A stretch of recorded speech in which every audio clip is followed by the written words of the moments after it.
Darren McGarvey, welcome to Origin Story. I want to say off the bat, I'm a huge fan of you, your work, what you stand for. Recently read your new book, Trauma Industrial Complex, but this book, Poverty Safari, was a mere gift I was given as a teenager. And when I read it, it was the first time that I felt heard and seen because you were so open about your story, and that was reflective of what I felt my story was. And actually, it was my first foray into the power of storytelling because it was the first time I felt pictured by a story. And then your new book, Trauma Industrial Complex, is kind of like a ironic reflection of sharing your story so publicly. But before we go into all of that, can we set the scene of what your story is? Certainly. Nice intro as well, man. You're quite smooth. Well, I mean, the general story goes, if I was to sum it up in a paragraph, grew up in a working class background at quite a tough time for working class people.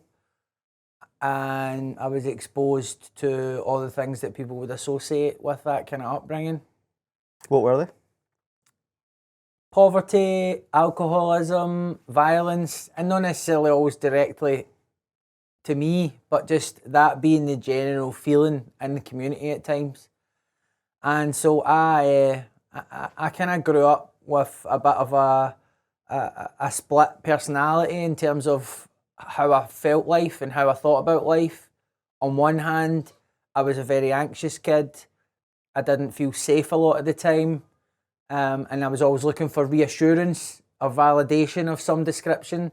But then on the other side, I understood that I was responsible for myself and for my community, and that if I wanted a better life, then I need to get out there and do something about it. And I guess that dichotomy sums up me to this day, to be honest. It seems like it's a frame that I will never truly escape. It's just part of who I am. You grew up in Pollock, right?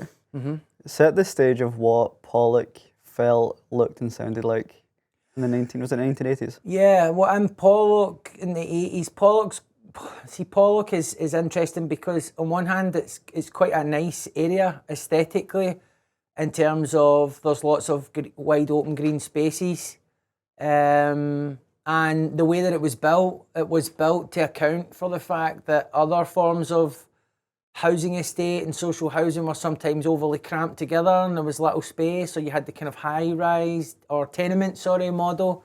And so this was like built in the 50s. It was a kind of utopian vision that underpinned it. So Pollock would have been the first place that people had a bathroom in their house that they didn't have to share with a neighbour. Baths. There was regulations in terms of what a dwelling had to possess in order to be called a home. So it had to be safe and secure. And so this Pollock was one of 4 of the big housing schemes in Glasgow that really represented that post-World War vision of a society, a new social contract, looking after people, having, deployed the state to manage all of the business of war, and how effective that was. Then people started to think, well, why can't we apply the same level of thinking and strategy to how we organise society? But unfortunately, that all happened as the UK is sort of coming down off the peak of its empire and all of the wealth and prestige that comes with that. And so as the UK economy begins to suffer as a result of being over-leveraged all over the world, then that begins to show up in the UK as structural poverty, where there are no longer the job opportunities to offset how many people are born and subsequently looking for work. And so I arrive in the 80s very much at the peak or the bottom, depending on what sort of league table you want to look at. And it just meant that, the attitude in the community that I grew up in the time was very much that politicians didn't pay attention to us, that there wasn't a lot of hope for the future, that you weren't safe in your community, and just the aesthetic stress of fly tipping and littering.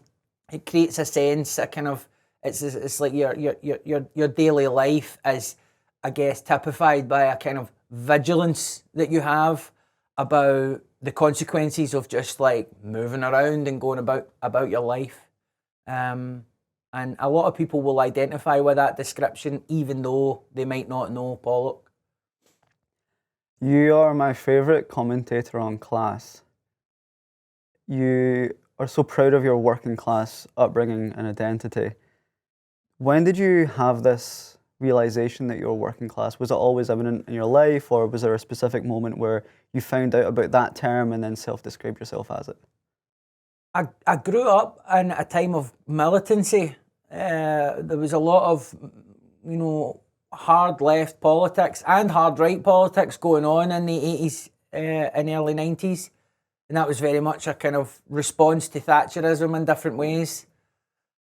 I grew up on the left side of that divide, and I remember, vividly being along at public meetings, rallies, seeing people in positions of influence being held accountable by normal, ordinary people who were organising, who were finding their voice. And so, whether it was the M77 motorway protests with the Pollock Free State, or whether it was people standing against school closures and whatnot, there always just seemed to be some campaign or action going on in the community. And I was along there as a kid, just kind of soaking it up. I didn't understand it all at first. I was not there necessarily because I felt very strongly either way about things. I was there with my granny, maybe my aunties or uncles or something like that.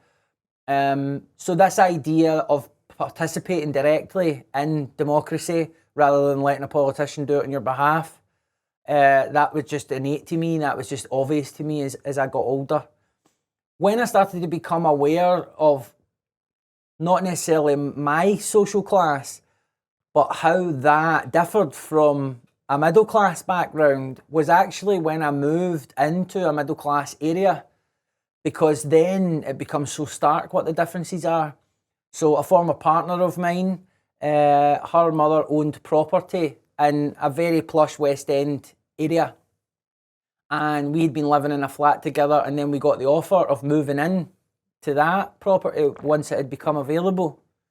So suddenly I went from, working class, rowdy, angry, eat the rich, and suddenly I'm living in a community where there is no litter on the street, where there are buses every 10 minutes, there's a train stop, there are florists and groceries that are not really just off licenses masquerading as something else, And so just the general feel of the community, the upkeep of the community, it just vibrated in a different way. And the overriding sense that I had living there was that I felt safe. I was safe. Suddenly I was the BAM. Suddenly I was the dangerous person. I was probably the only person on my whole street that would ever drink Buckfast. When you're walking back from the off licence with your bottle of Bucky in an area like that, suddenly you're kind of aware of the fact that you've got a bottle of Bucky. When your friends are coming over and they're all piling into the house and they're all wearing baggies and baseball caps and got whatnot on them, suddenly you're aware of the fact that that presence is felt differently in that context than it might be in Govan Hill, for example. And so it was really when I was there that I began to form what would later become known as my sort of spirited, slightly resentful class analysis, because I was right on the front line of the fault line of inequality. I could see why people in this community lived longer, why they did better at school. I could see why they were more invested in the political and economic status quo that we felt had failed us and that we felt was redundant.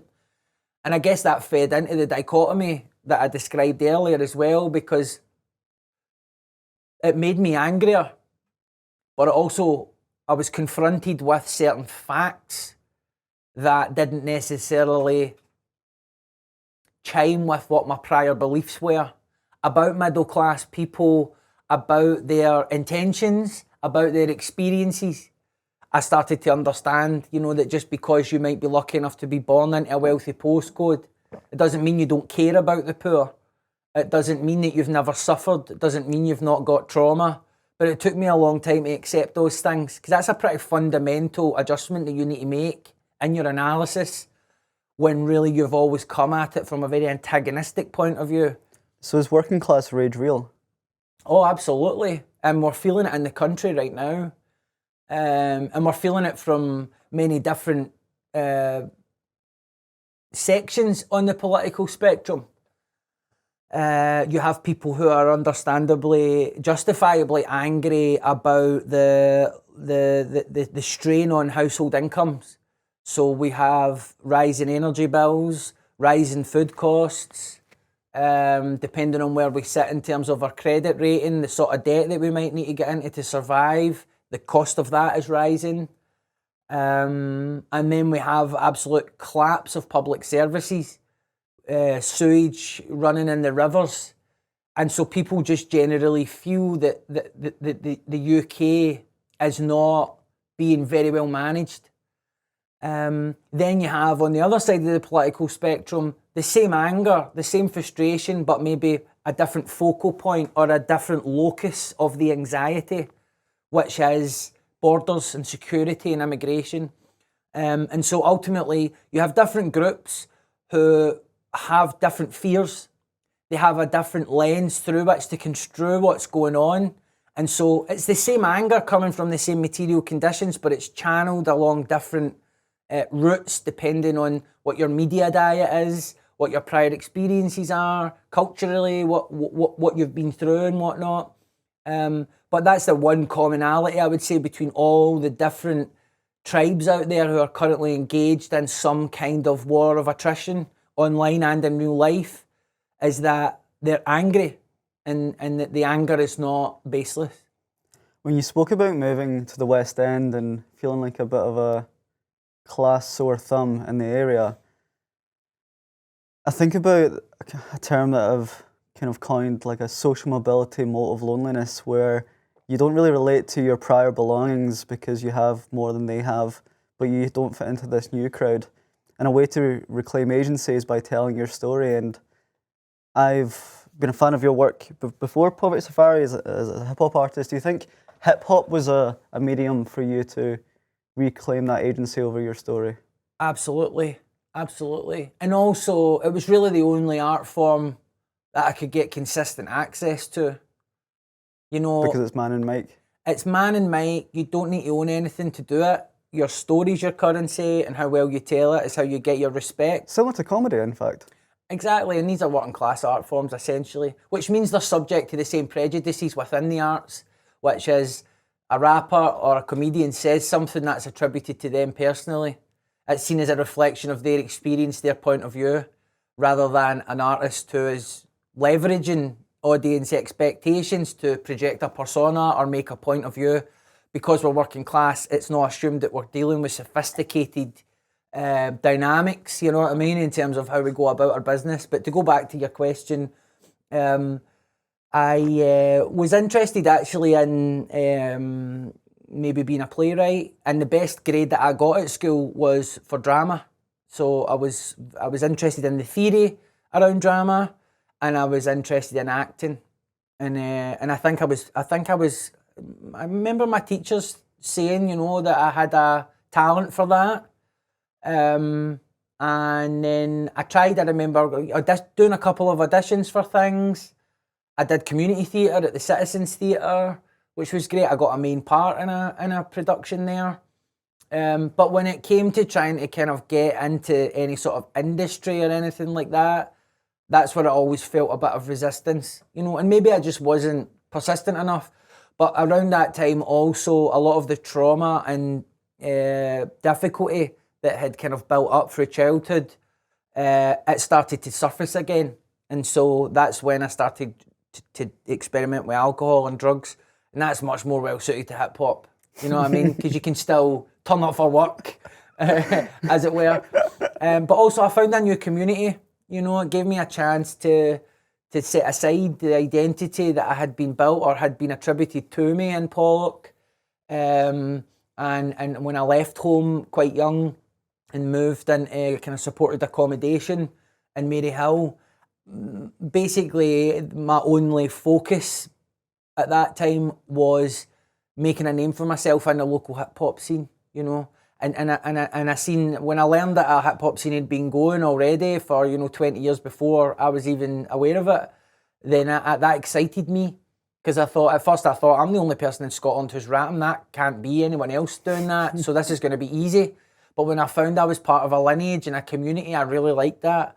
And I looked, as much as I was influenced initially by American artists, particularly Eminem, my real heroes were the veterans in the Scottish hip hop community, because it was tangible. I thought when they walk in the room, you can feel the respect they get, and they're not walking around like tough guys, and they're not walking around picking on people or bullying people, at least not all of them. But they have a gravitas and a respect because they're good at their craft and they've made good music, and people think that they have integrity. And I was attracted to that, and even since I was only like 20, and I just wanted to be a veteran. Do you know what I mean? That's what I wanted to be. I just wanted to be one of the guys that walks in the room and all the other artists go, there's the guy that I grew up listening to. Do you know what I mean? And I just forgot about everything else when I was doing that. Forgot about my problems, my trauma, my resentments. Forgot about my alcoholism, my growing drug dependency. Forgot about all my responsibilities, my family. I was low-key. That was all that mattered. And in a way, at that time in my life, I think that's what I needed. And I had to turn back and circle around and deal with my shit eventually. But if it hadn't been for hip-hop, if it hadn't been for finding that community, I can say hand on heart, I have no idea what may have happened to me. Because as smart as people tell me I am, and as resilient as I've managed to be, there were times where I was really broken, and it was the solidarity and love and acceptance that I got in that community that carried me through. What are those moments of brokenness? I mean, the moments of brokenness come when, the party stops and the alcohol's done and you've not got a lot and you're going to cash converters with your hi-fi that you got on hire purchase and your PlayStation and whatever else, you know what I mean? And you're handing it over so you've got enough money to get a couple of decks of fags, to see you through the week. It's also when you've been out partying for a few days and then you go home and you've got to suffer the physical effects of withdrawal and coming down.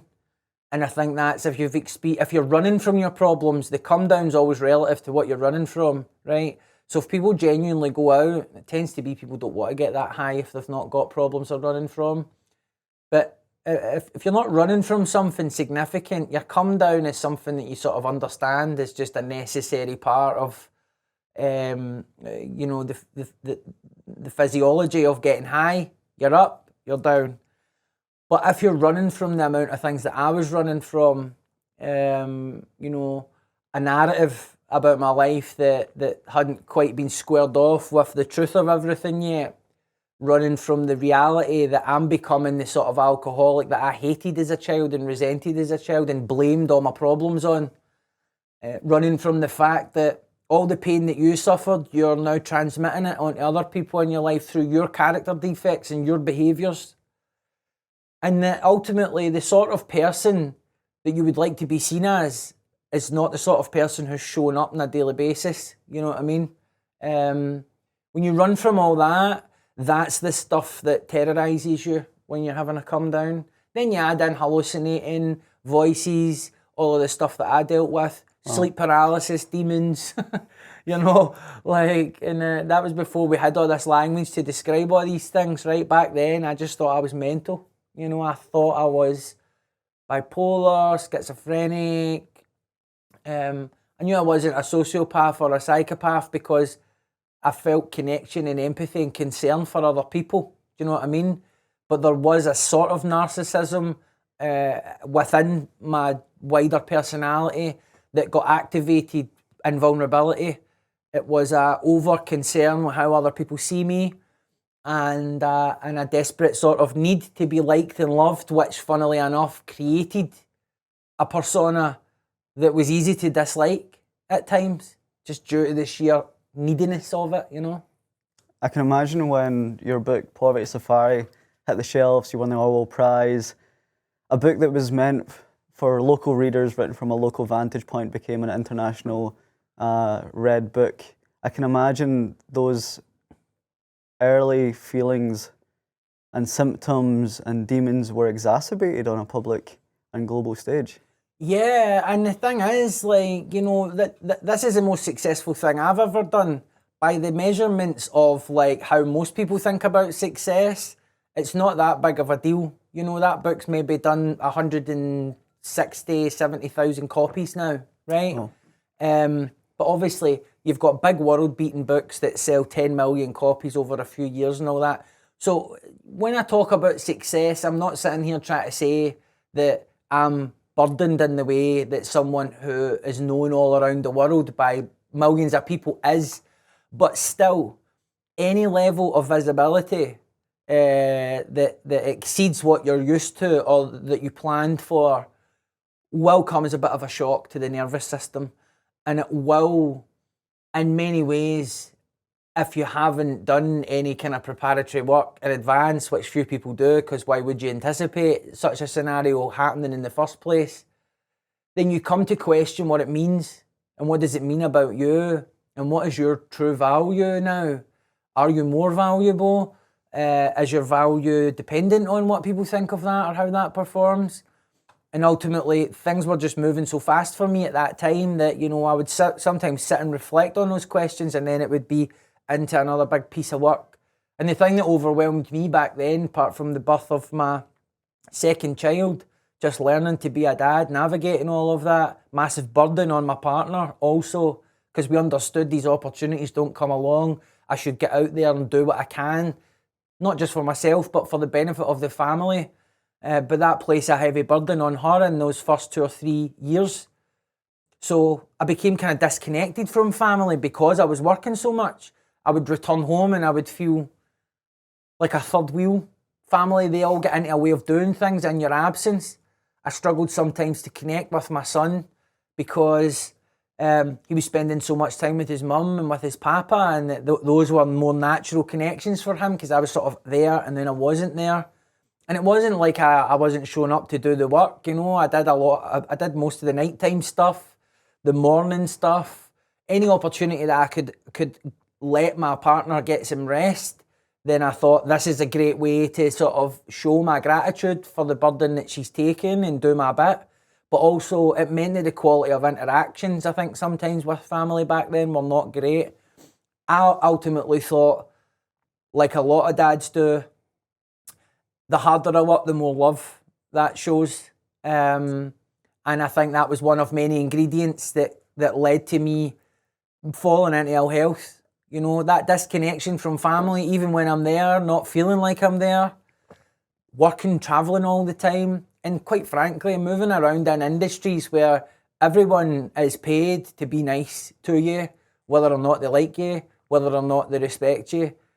And having come from an environment where your survival depends on being able to really accurately read the temperature of the room and ascertain the intentions of people in it, I was experiencing what I was seeing as a lot of insincerity, and I found that quite disorientating as well.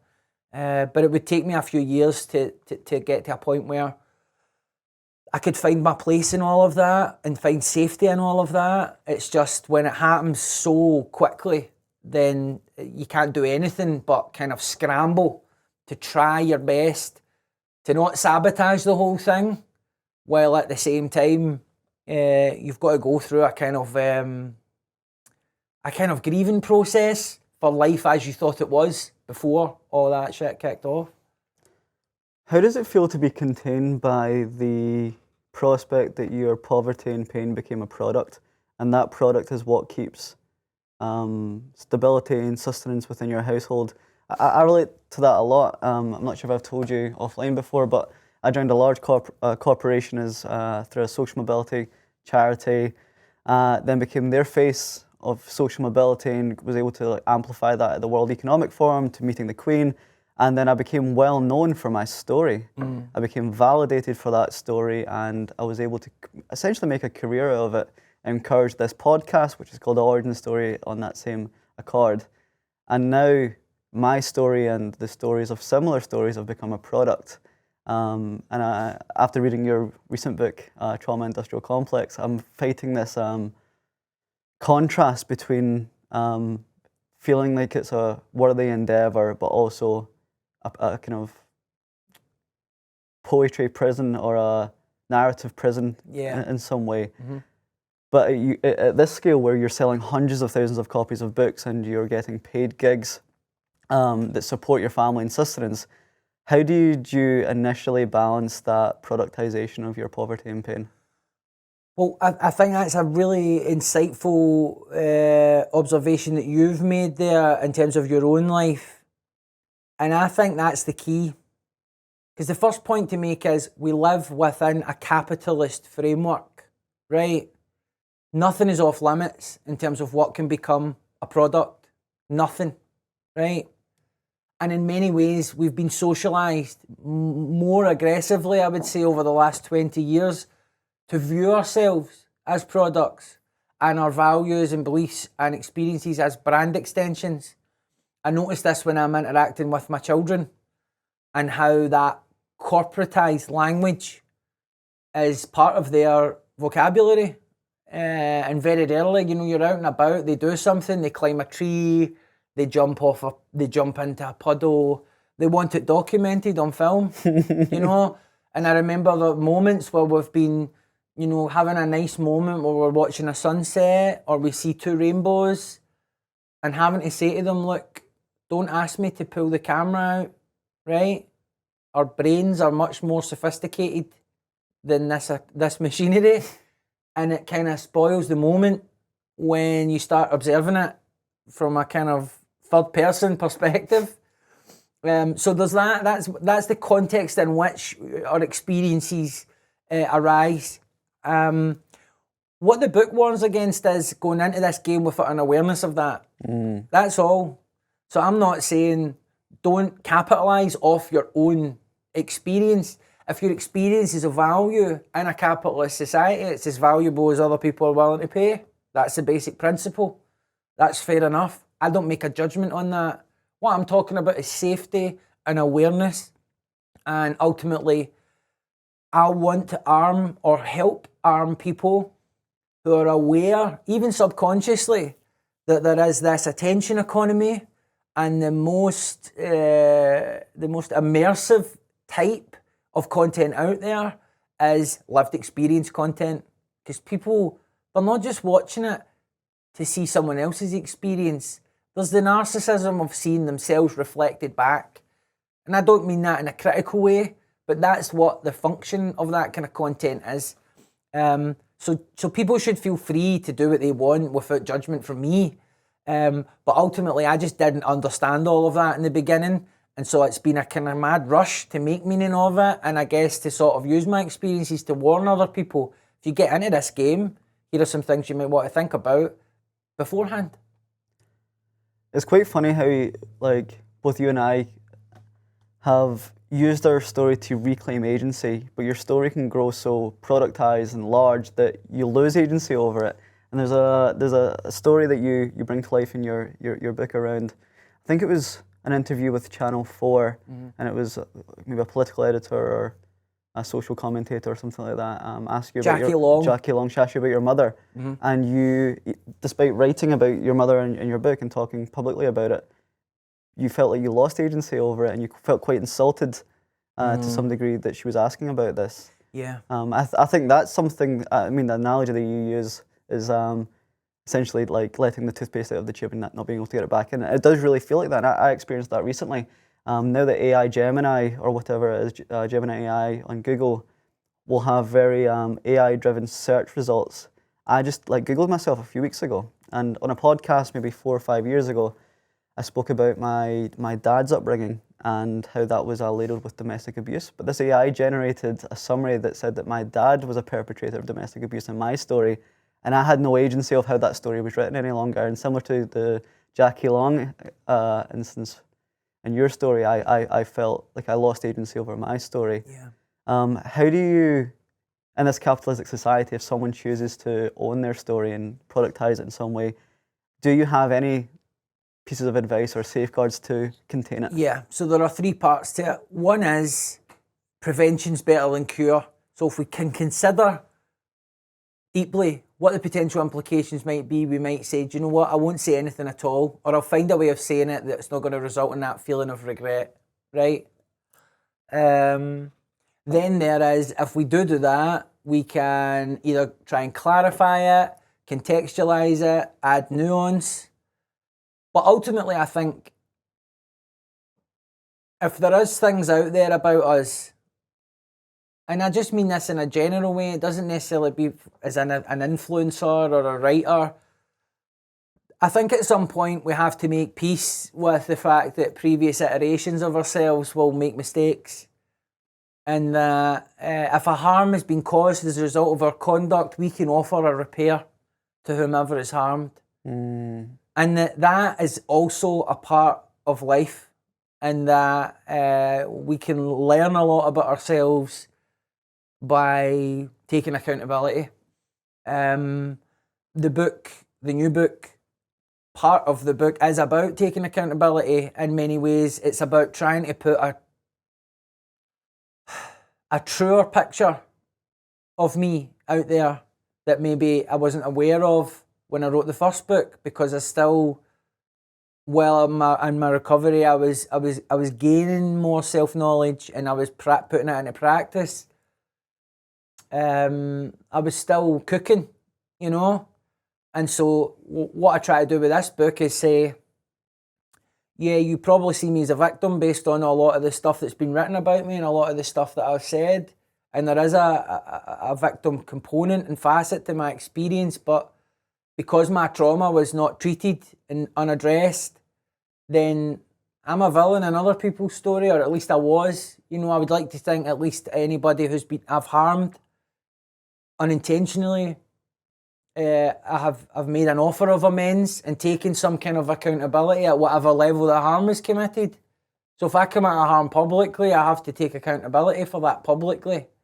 If it happens privately, then I can make the offer privately. But I think that's always an option for all of us, whatever it is. In this information age, we're not always going to know the right thing to do. We're dealing with impulsivity. We're dealing with tech platforms that understand us better than we understand ourselves. But I think as long as we're honest with ourselves about what our motivations are, what our intentions are, and what the impacts are, then we can always learn from it and try to do better. The idea in your book that your stories isn't yours alone is something that really kind of shone a mirror to myself, especially in light of that Gemini AI scenario that I mentioned, and how the portrayal, perspective, and sometimes omittance of characters in your own story can create a bit of a confusion amongst other people that see themselves in your story. Can you bring that to life? How like everyone holds a different story of the same events, and how that might affect sharing a story publicly? Yeah, exactly. So we're drawing on our own lives creatively in a sort of autobiographical way. Then we're not the only people who have insight into our lives. All the people connected to us, who have interacted with us, relationships, they all have a version of us. And so if we tell a story about a particular incident or event, then straight away there's the potential there for other people to react to that interpretation. Now, it's right that we're entitled to our interpretation, and it's also right that we're entitled to speak publicly about whatever we want, including our experience. What the book cautions against is closed-mindedness about this notion that we are the sole proprietors of the story. Because our stories, particularly if they relate to trauma, involve other people. Trauma rarely happens out with the context of some kind of relationship or relationships. I have experience of telling a story and then people getting back at me and saying, that's not true, or you did this for this reason, or why are you making that up, or, you know, legal stuff. And then the feeling of uncertainty and distress that I then felt. Because one thing that really gets to me is when I know something I've done's upset someone, even if I think that person's wrong to be upset about it, even I think they've got their wires crossed, the idea that I've done something that's caused someone else distress is distressing for me. And that chapter in particular says to anyone, not just people who talk about their lives publicly, but anyone, think about the story. There's your truth, and then there's the truth, and the truth is probably unrecoverable because it involves putting together so many different subjective interpretations of certain events that the version of the story that you settle on, that's exactly what it is. You're settling on it. Now, that doesn't dispute specific traumatic incidents. It doesn't dispute victims who are courageously articulating what has happened to them. And it doesn't attempt to create a dynamic where survivors should be probed or questioned or interrogated about their accounts. It's saying to them in a very direct way, if you're going to talk publicly about this, expect that not everybody's going to look at it sympathetically. For every person who agrees and sees it from your point of view out there, there's going to be someone else who thinks that you are cynical for telling the story, who thinks you're being dishonest, or some other motive. And if you're not got thick enough skin, that will impact you. And then finally, just one of the most important points in the chapter, I think, if there's still someone out there, a perpetrator, someone who has targeted us in the past, someone who has harmed us, these people who lie dormant for many years can become activated when a story goes public. It can give them a doorway back into our lives, back into our thinking. And if we haven't got sufficient defences in place, we can make ourselves vulnerable for them to try and gain traction in our lives again. I've been reflecting about this quite a lot recently, how TikTok and I guess Instagram Reels can make a celebrity of anyone, specifically if they're using their own personal narrative to gain attention. And maybe like 30, 40 years ago, if you got the same level of viewership, typically probably through radio or broadcast, you would have an entourage to protect you from that public discourse and public, I guess, unsafety. If you had that many views, you'd maybe have security or a PR team. But now I can go on, this podcast, say something deeply traumatic, hundreds if not thousands of people could resonate with it. And like you said, within a large population, there's going to be someone that disagrees with it or maybe has a negative experience with you. And now they can have instant access to me. They might see me down the street and use that as a doorway to perpetrate violence or abuse. But 20, 30 years ago, with the same level of viewership, you would have safeguards in place. And now I can imagine we live in a very unsafe time because of content creation. I see people from Love Island on the street and they don't have anyone around them to protect themselves. I see people from TikTok who create funny videos who have an influx of people at a bar stopping them for selfies. And that public safety is under quite a lot of duress because we can celebritize anyone now. And I'm having this podcast, I'm fearful for this. Like I sometimes, if anyone ever recognizes me for the podcast, I'm always gratefully overwhelmed. But there's the odd occasion where someone points at me across the street and goes, "I know you. I don't know why, but I know you. Where do I know you from?" And it's alarming. Yeah. Because I feel like I'm being exposed. Yeah, I can identify with that. And you get, as you go on your journey, if this is continuing to be what you're going to do, you'll get better at dealing with any sort of public recognition or interaction. Some days I'm totally cool with it, and some days I'm not. Sometimes people don't necessarily appreciate that I'm not like a public service. Do you know what I mean? And that can sound flippant, me saying that. But the reason they think that is because of all of the different content that's out there. Well, that's very much that's my persona. You're interactive and accessible. Aye, I'm out there, I'm open, so people feel like they know me. And in some ways they do, but what they don't know is that I'm an introvert. You know what I mean? Like, I'm not hanging about a minute longer than I have to anywhere. Whether it's the BAFTAs or my mother-in-law's. Like, I go when it's time to go. I need to retreat back to a quiet place, because even lovely interactions like this, if they go on too long, I get burned out. I just get burned out. You know, once a day, if I'm lucky, which most of the time I am, I have to just go into my bedroom and close the curtain and close the door. And it's very important that the curtains are closed and that the door is closed. And I just have to lie in my bed and go, right, that's what I have to do. And that's just from the morning, getting my kids ready for school. You know what I mean? So if I'm out and it's busy and it's hectic and I'm in that sort of overstimulated state, then yeah, sometimes I can be a bit short with people, or I can feel a bit unsafe. And I think most people are the same, whether or not they have any level of public visibility. But it is definitely more intense if your face is out there and people know who you are and feel like they can approach you. And also it's the same for people who would try and harass you, threaten you, bribe you. These are all different sorts of things that I've had to deal with at different points, different kinds of threats. And it's usually somebody that is maybe, there's only a couple or 1 degree of separation between me. They might be a member of a community I was part of, like the hip hop scene before.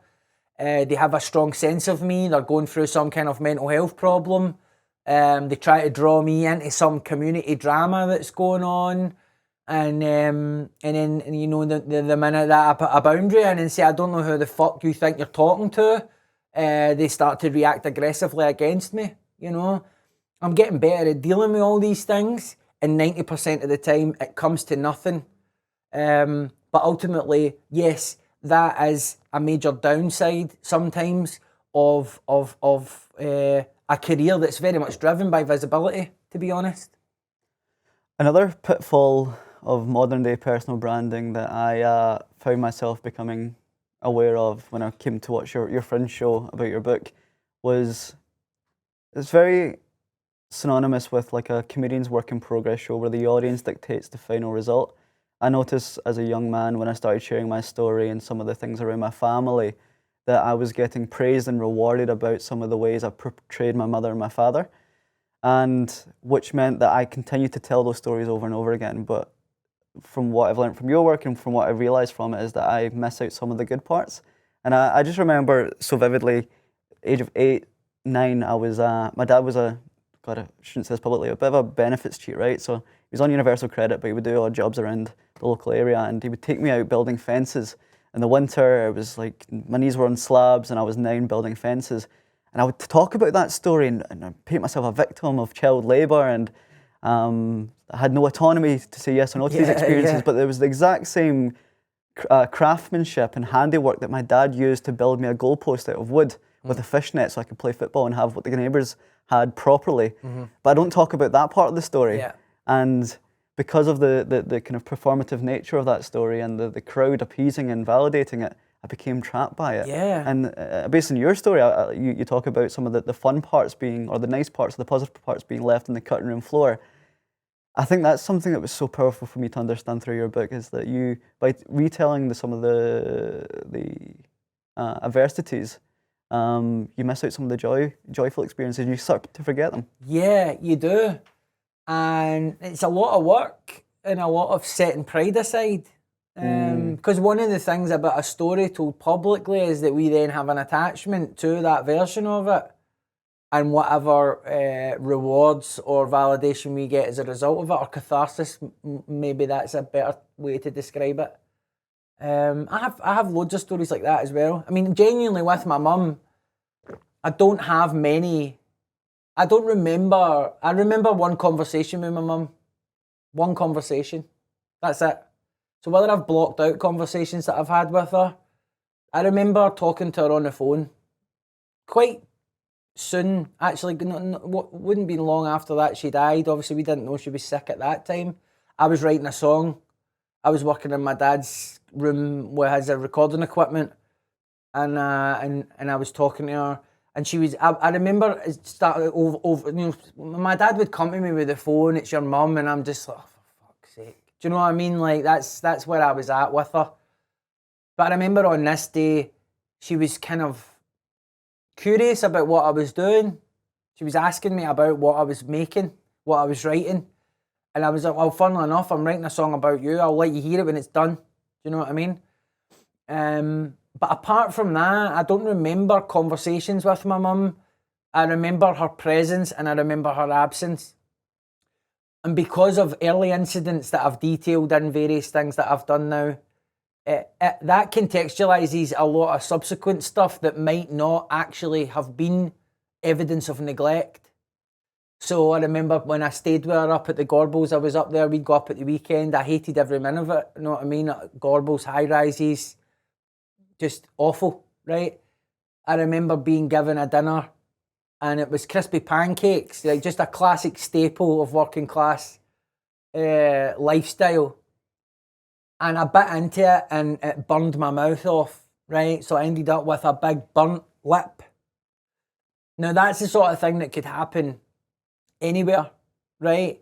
But I remember that became another thing in my mind that was proof of her neglect. Why did she not tell me that that food was piping hot? Why was I served food that was that hot? She didn't care. She wasn't looking for me. What kind of crispy pancakes? When your kids are coming to visit you, they only see you like once every few weeks and this is the dinner that you're serving them. And so you can see how it can kind of grow arms and legs.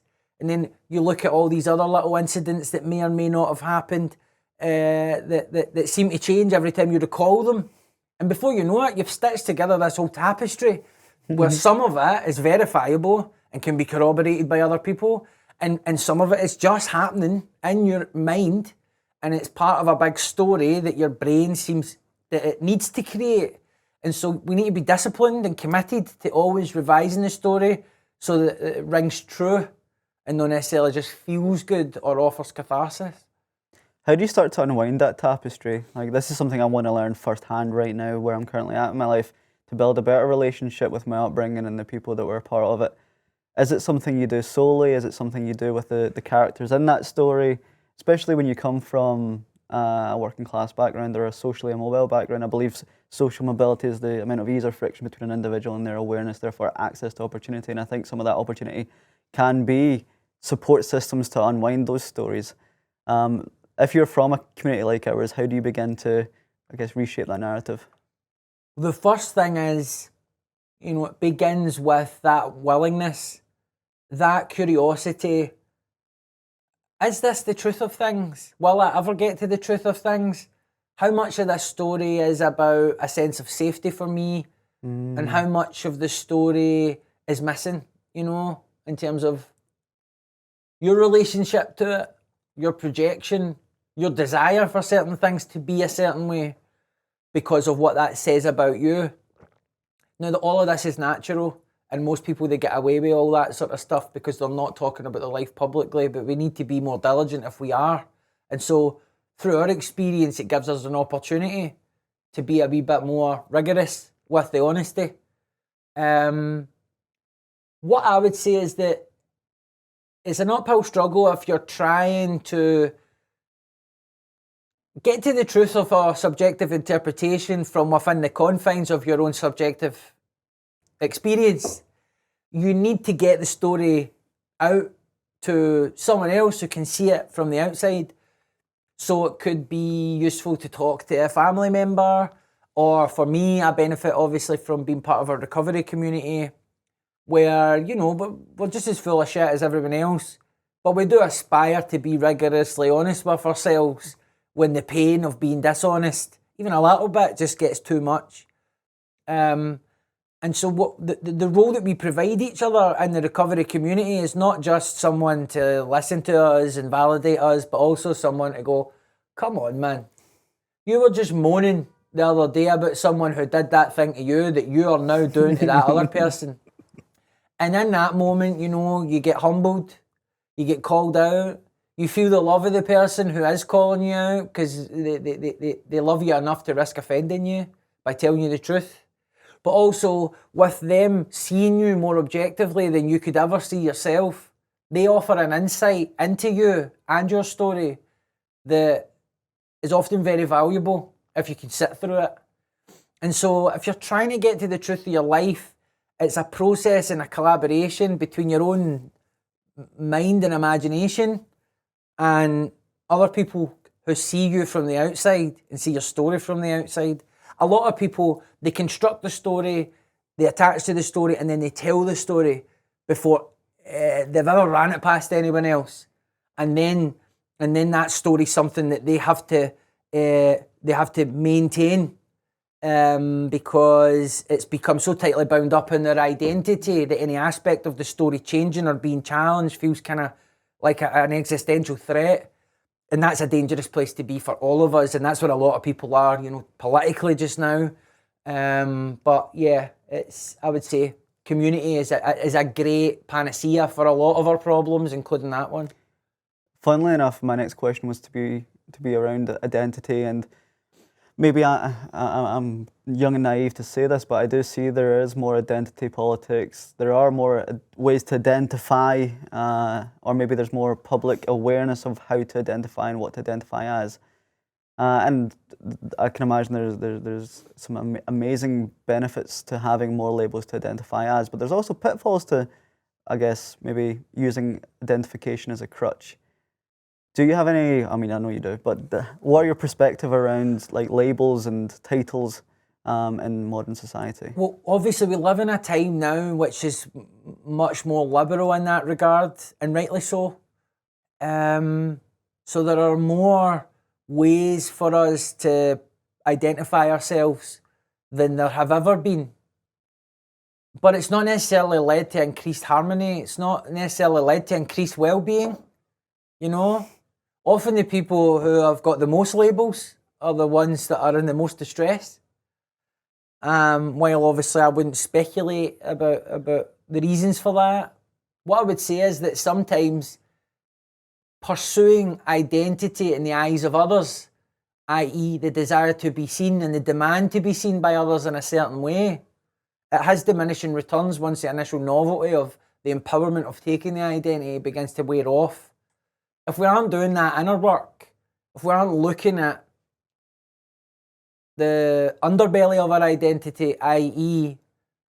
the things that arise out of our own agency, our own decisions, our own choices, not the things that are enforced on us, not the negative experiences that we've been through, then we get into a weird place where we can become prisoners when actually we can become prisoners by factors that have got nothing to do with anyone else trying to oppress us.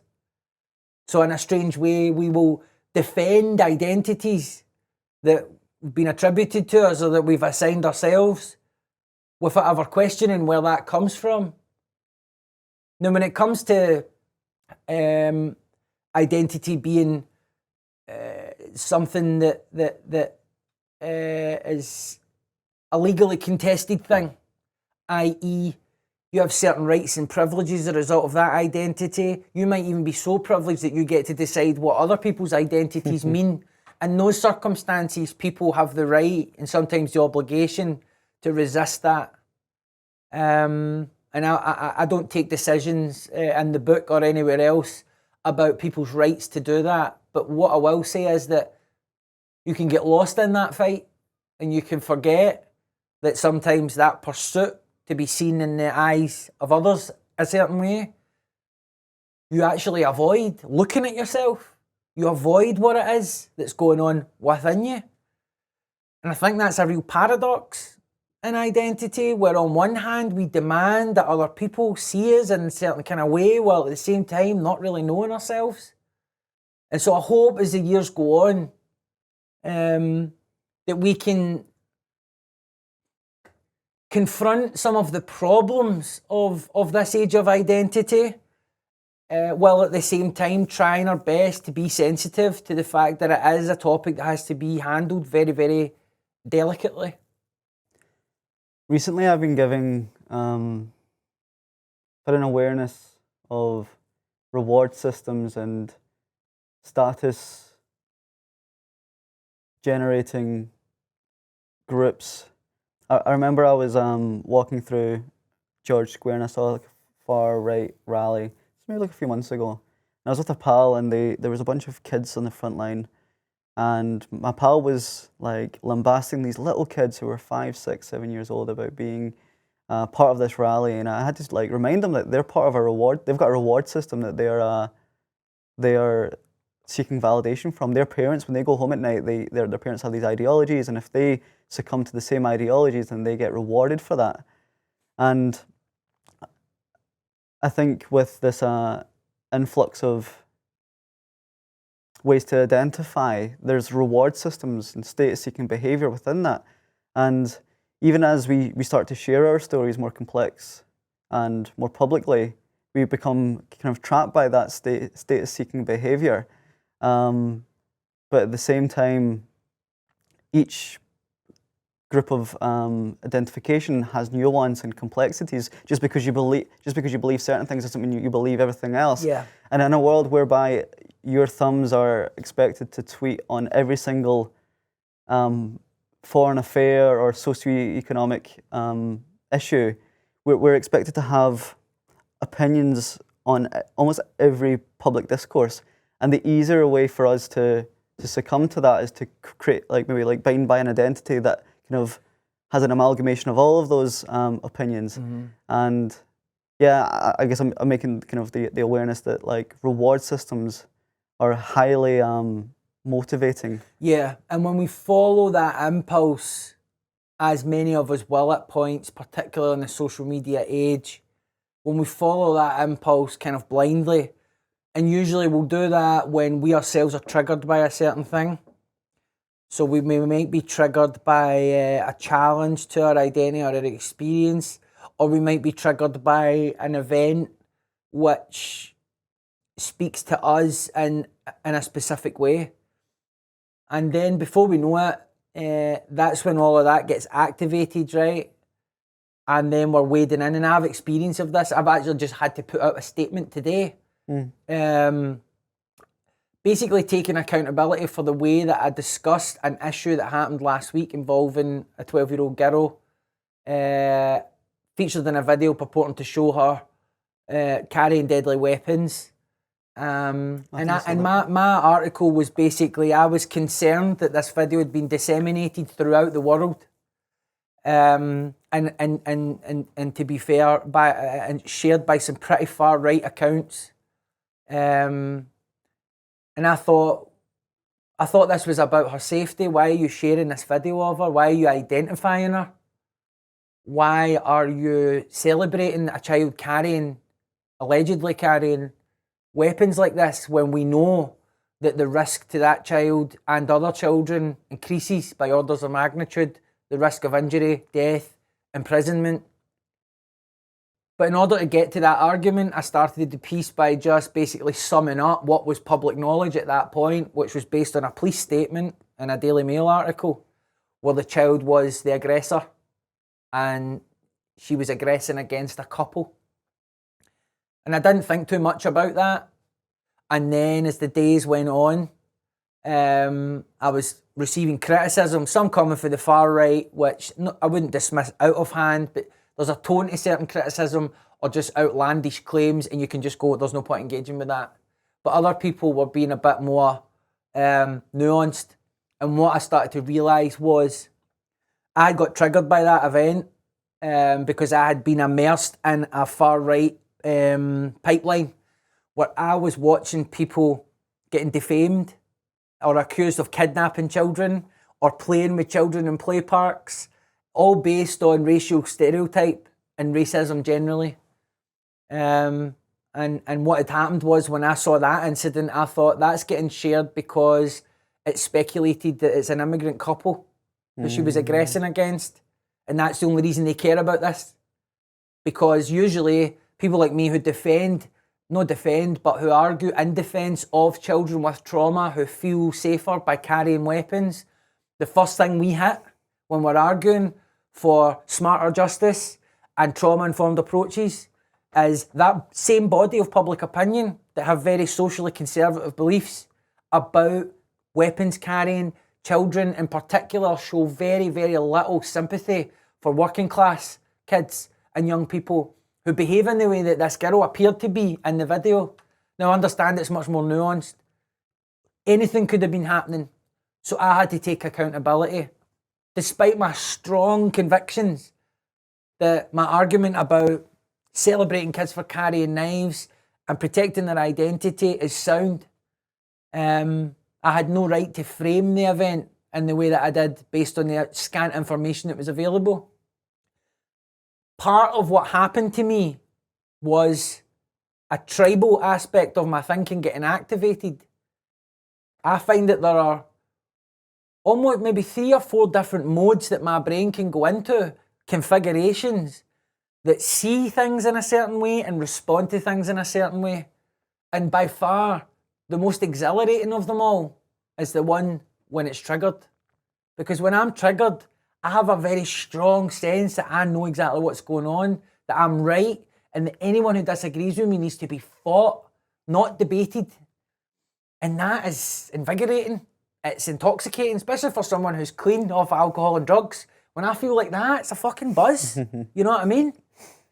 Thankfully, it will only take me a few days to come out of that, and then another mode is activated where I start to feel within me that I have not lived up to my aspirations, that I've not lived up to my values. And sometimes that means I have to apologise. And like I said earlier, if I fuck up publicly, I have to apologise publicly. Unfortunately, it's not something you see a lot of because people stay in the triggered tribal. They don't come out of it. So they're just always in there. It's very tiring. It leads to a lot of rancour, acrimony, toxicity. So I'm just grateful that I can spot it when I go into it and then bring myself out of it. What I find quite remarkable about that, kind of as we end this podcast, is that you're still on a kind of continuous healing journey. Like, you're not the finished article, and you still make humane errors and errors of judgment, and you're still skin and flesh and a beating heart. But people see you from the outside in as this polished social commentator, Orwell-winning prize writer. But at times you're still on this journey, and you're not the finished article. Yeah. But I don't think people on the internet have that perspective of the kind of content that they consume online and some of the creators of it. I guess one of the questions I want to end on is, like, if you were to go back to Darren McGarvey, who had just ventured into the West End, found literature and hip hop as a way to express themselves, what type of healing would you hope that he would continue to embark on? Is it the journey that you've been on now, or do you think there's other approaches that you wish you took earlier to safeguard yourself from some of the pitfalls? It's hard because everything that you go through brings you to where you are. But if you could get a do-over, if there were some things that a younger me might avoid, it would definitely be to try and address the alcoholism sooner, you know? Because I'm really lucky that I've managed to get a career. And even then, I'm not out the woods yet with it, you know what I mean? Just now I'm feeling resistance. Due to the cultural forces, the economic forces, it's a lot harder to get projects off the ground. There's more risk aversion within the industries that I'm in. There's a lot less money. You know, the big names, the household names, the celebrities, they soak up all the marketing money and they suck all the oxygen out of the room. So I was very lucky that I stopped drinking at 30 and managed to get a foot in the door before all the drawbridges are getting pulled up, because that's what is happening. Unless you want to really, like, sell yourself in a way where there's no integrity, i.e. you're just signing up to be a fucking working class fucking idiot that's a prop for middle class people. Oh, we'll get him to go and do this crazy stunt, and what about if we have him living in a fucking, some fucked up place, you know what I mean? And like, we'll put Darren there and he'll do that, you know, that would get greenlit and no bother. Like a Danny Dyer type documentary. Exactly. And I like Danny Dyer, but no analysis, no observation, just somebody walking about going, oh, that's interesting, with some sad music underneath it, do you know what I mean? And it's all about characters rather than about stuff. If I could go back, I would say, wee man, you want to wrap the drinking drugs when you're 25, because then you can get to college before you're 30.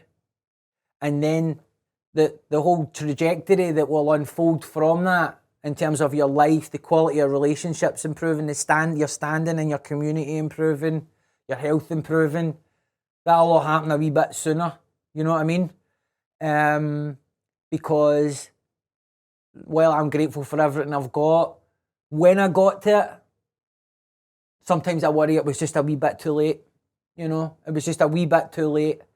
That remains to be seen, obviously. And the book, as you know, reflects on a lot of this in terms of me thinking, at what point do I weigh up the pros and the cons?